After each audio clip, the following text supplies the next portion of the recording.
श्री स्वामी समर्थ. मी प्रांजली. सर्व व्रत वैकल्यांचा राजा म्हणजे श्रावण महिन्याला आता लवकरच सुरुवात होत आहे आणि भगवान शिवशंकरांची कृपा प्राप्त करून घेण्यासाठी आपल्या मनोकामना भगवान शिवशंकरांकडून पूर्ण करून घेण्यासाठी आपल्यातील बरेच जण हे भगवान शिवशंकरांची आराधना या श्रावण महिन्यामध्ये करत असतात, त्यांची सेवा करत असतात, विविध उपाय करत असतात, विविध व्रत करत असतात. तसेच आपल्यातील बरेच शिवभक्त या श्रावण महिन्यामध्ये शिवलीलामृताचं पारायण हे करतातच करतात. आपल्यातील प्रत्येक जण हा शिवलीलामृताचं पारायण श्रावण महिन्यात करतो. तसेच काही जण शिवलीलामृतातील 11वा अध्याय म्हणजेच रुद्राध्याय याचं सुद्धा अनुष्ठान या श्रावण महिन्यामध्ये करतात. आणि आपण ज्याही गोष्टीसाठी, ज्याही मनोकामनेसाठी, ज्याही इच्छेसाठी शिवलीलामृताचं पारायण असो, शिवलीलामृतातील 11व्या अध्यायाचं पारायण असो, ज्याहीसाठी करतो ते 100% ती आपली इच्छा पूर्ण होतेच होते. कारण आपला भोळा शंकर म्हणजेच भगवान शिवशंकर हे सर्वात लवकर प्रसन्न होणारे दैवत म्हणून ओळखले जाते आणि त्यांना फक्त आपण किती श्रद्धेने करतोय त्यांची सेवा, किती विश्वासाने त्यांची सेवा करतोय, किती निष्ठेने करतोय हे त्यांच्यासाठी महत्त्वाचं आहे. त्यामुळे भगवान शिवशंकरांकडून जर आपली एखादी इच्छा पूर्ण करून घ्यायची असेल, आपली एखादी मनोकामना खूप दिवसांपासून कितीही उपाय केले, सेवा केल्या तरीही पूर्ण होत नसेल तर खूप चांगला मौका आहे. श्रावण महिना सुरू होत आहे. या श्रावण महिन्यामध्ये शिवलीलामृताचं पारायण करा. तसेच विविध सेवा व उपाय श्रावण महिन्यामध्ये काय काय करायचं याचे व्हिडिओ आपल्या चॅनलवर आहेत, ते तुम्ही बघू शकता व तुम्हाला ज्या शक्य असतील तर ते सेवा उपाय करून तुम्ही भगवान शिवशंकरांची कृपा प्राप्त करून घेऊ शकता. आणि जर तुम्हाला शिवलीलामृताचं पारायण करायचं असेल तर हे पारायण करतानाचे नियम व अटी काय आहेत, तसेच पारायण काळामध्ये आपण कोणत्या सेवा करायला हव्यात, पारायण काळामध्ये रोज आपण भगवान शिवशंकरांना नैवेद्य काय दाखवायला हवा, तसेच या पारायणाची सांगता कशी करायला हवी, म्हणजेच शिवलीलामृताच्या पारायणाचं उद्यापन कसं करायला हवं आणि शिवलीलामृताचं पारायण आपण किती दिवसाचं करायचं, ही सर्व माहिती मी या व्हिडिओमध्ये देणार आहे. तर सुरुवातीला शिवलीलामृताचं पारायण करताना असे काही खूप अवघड नियम नाहीत. कारण आपल्या सर्वांनाच माहीत आहे की भगवान शिवशंकर हे भक्तीचे भुकेले आहेत. जेवढ्या भक्तीने आणि श्रद्धेने आपण वाचू हे ती सेवा त्यांच्यापर्यंत पोचते आणि ती आपली जेही काही मनोकामना आहे, इच्छा आहे ती पूर्ण करतात. पण सुरुवातीला शिवलीलामृताचं पारायण आपण 7 दिवसाचं करायचं असतं. शिवलीलामृत ग्रंथामध्ये एकूण 14 अध्याय आहेत, म्हणजे तसे 15 आहेत पण खरे 14 आहेत ओरिजिनल. हा 15वा जो अध्याय आहे तो नंतर ॲड केलेला आहे. त्यामुळे आपण पकडताना यातले 14 अध्यायच पकडत असतो. त्यामुळे 7 दिवस म्हटलं तर रोज 2 अध्याय असे आपल्याला 7 दिवस वाचायचं आहे. आणि या शिवलीलामृताचं पारायण आपण शक्य झालं तर आपल्याला सोमवारीच करायचं आहे. सोमवार कारण हा भगवान शिवशंकरांचा वार आहे, त्यामुळे जमलं तर आपण सोमवारी या पारायणाला सुरुवात करायची आहे.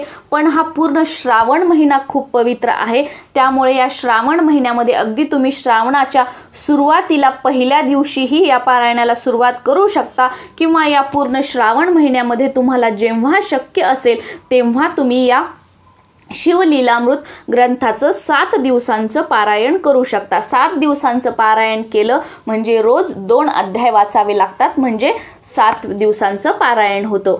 आणि हे पारायण करत असताना आता आपल्याला रोज नैवेद्य काय दाखवायचा आहे. पारायण करत असताना रोज अगदी आपण साखरेचा जरी नैवेद्य दाखवला तरी ठीक आहे. आपण दूध केळाचा नैवेद्य दाखवू शकतो, दूध साखरेचा नैवेद्य दाखवू शकतो, शिऱ्याचा नैवेद्य दाखवू शकतो, पेढ्याचा नैवेद्य दाखवू शकतो. आपल्याकडे त्यावेळेला ज्या गोष्टी, ज्या वस्तू अवेलेबल आहेत त्याचा नैवेद्य आपण दाखवू शकतो. आता नियम काय पाळायचे आहेत तर हे 7 दिवसांचं पारायण करताना आपल्याला ब्रह्मचर्याचं पालन करायचं आहे.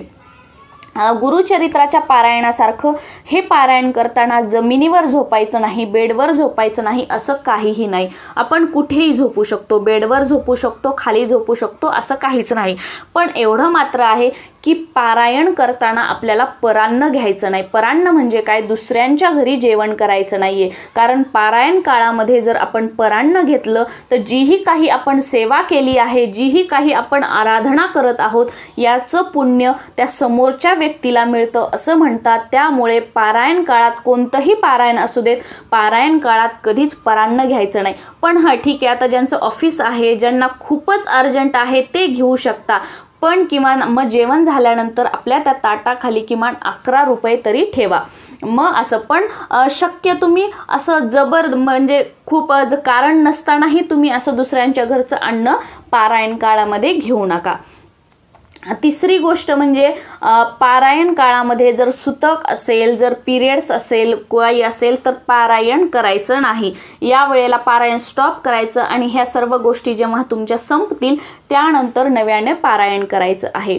आणि ज्या दिवशी तुम्ही पारायणाला सुरुवात करणार आहात त्या दिवशी आपल्या कुलदेवतेच्या आशीर्वादाने आपल्या घरामध्ये जी मोठी व्यक्ती आहे, जसं की आपले सासू सासरे असतील, आई वडील असतील, दीर जाऊ असतील मोठे, तर यांना नमस्कार करून आपल्याला पारायणाला सुरुवात करायची आहे. आपल्या कुलदेवतेचा आशीर्वाद घ्यायचा आहे, भगवान शिवशंकरांचा आशीर्वाद घ्यायचा आहे आणि त्यांना प्रार्थना करायची आहे की मी हे पारायण सुरू करत आहे आणि हे पारायण माझ्याकडून निर्विघ्नपणे तुम्ही पूर्ण करून घ्या. हे पारायण काळामध्ये कोणत्याही अडीअडचणी येऊ देऊ नका. माझं मन एकाग्र लागू द्या, यासाठी मला शक्ती द्या. माझं मन पवित्र ठेवा, माझं मन इकडे तिकडे भटकू देऊ नका, यासाठी तुम्ही मला मदत करा आणि माझं पारायण हे माझ्याकडून निर्विघ्नपणे पूर्ण करून घ्या, अशी आपल्या कुलदेवताला प्रार्थना करायची. आणि मग पारायणाला सुरुवात तुम्ही करा. आणि तुम्ही बघाल जेव्हा आपण आपल्या कुलदेवीचा आशीर्वाद घेऊन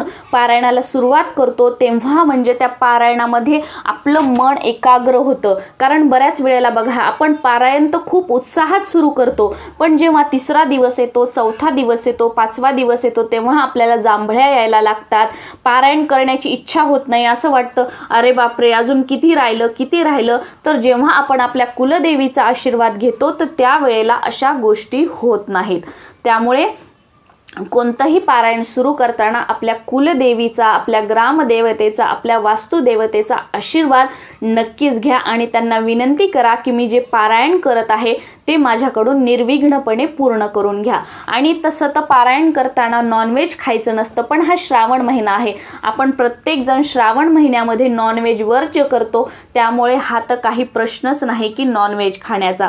पण एक सांगत आहे की पारायण काळामध्ये नॉनव्हेज खायचं नाहीये. आणि जेव्हा हे आपलं पारायण सुरू आहे शिवलीलामृताचं, तर पारायण सुरू करण्याच्या अगोदर आपल्याला जर तुमच्याकडे रुद्राक्षाची माळ असेल तर त्या माळेवर 1 माळ म्हणजेच 108 वेळा ओम नमः शिवाय या मंत्राचा जप करायचा आहे. तुमच्याकडे जर रुद्राक्षाची माळ नसेल तर काही हरकत नाही, आपल्याकडे जी माळ असेल त्याने जप करायचा. आणि साधीही माळ नसेल तर अगदी तुम्ही म्हणजे टाइम लावून किंवा आपल्याला अगदी वाटतं तेवढा वेळ ओम नमः शिवाय या मंत्राचा जप केला तरीही चालेल, काहीच हरकत नाही. आणि सर्वात महत्त्वाचं, शिवलीलामृताचं पारायण करत असताना काळे कपडे कधीच घालायचं नाही, काळा कलर असलेलं आसन कधीच बसायला घ्यायचं नाही. आणि पहिल्या दिवशी ज्या वेळेला आपण शिवलीलामृताच्या पारायणाला सुरुवात केलेली आहे 7ही दिवस आपल्याला त्याच वेळेला शिवलीलामृताचं पारायण करायचं आहे.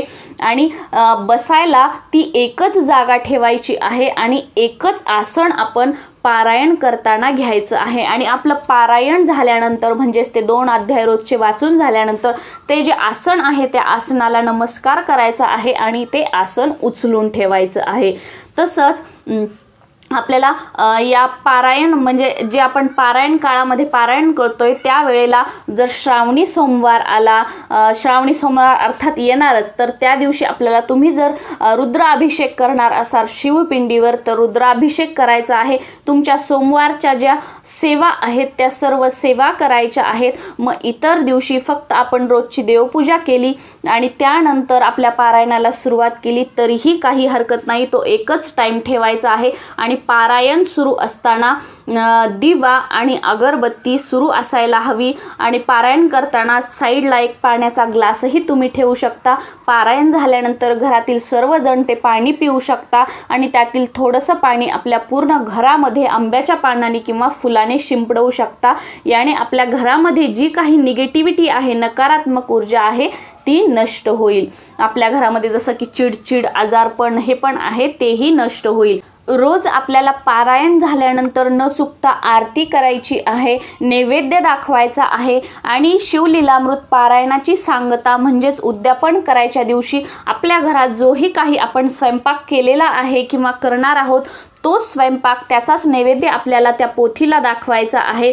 त्या दिवशी काहीतरी गोड पदार्थ आपल्याला करायचा आहे, तोही नैवेद्यामध्ये ठेवायचा आहे आणि त्यानंतर आपण घरातली सर्वांनी जेवण करायचं आहे। आणि तुमच्याजवळ जर महादेवाचं मंदिर असेल तर उद्यापनाच्या दिवशी म्हणजेच शिवलीलामृताच्या पारायणाच्या सांगतेच्या दिवशी त्या महादेवाच्या मंदिरामध्ये आपल्याला एखादा पांढरा कपडा, म्हणजे एखादा मीटर का होईना पांढरा कपडा आणि एखादा किलो का होईना तांदूळ तिथे आपल्याला अर्पण करायचे आहेत। किंवा जर तुमच्या आजूबाजूला ब्राह्मण वगैरे असतील तर त्यांना शिदा किंवा दान द्यायचं आहे, दक्षिणा द्यायची आहे।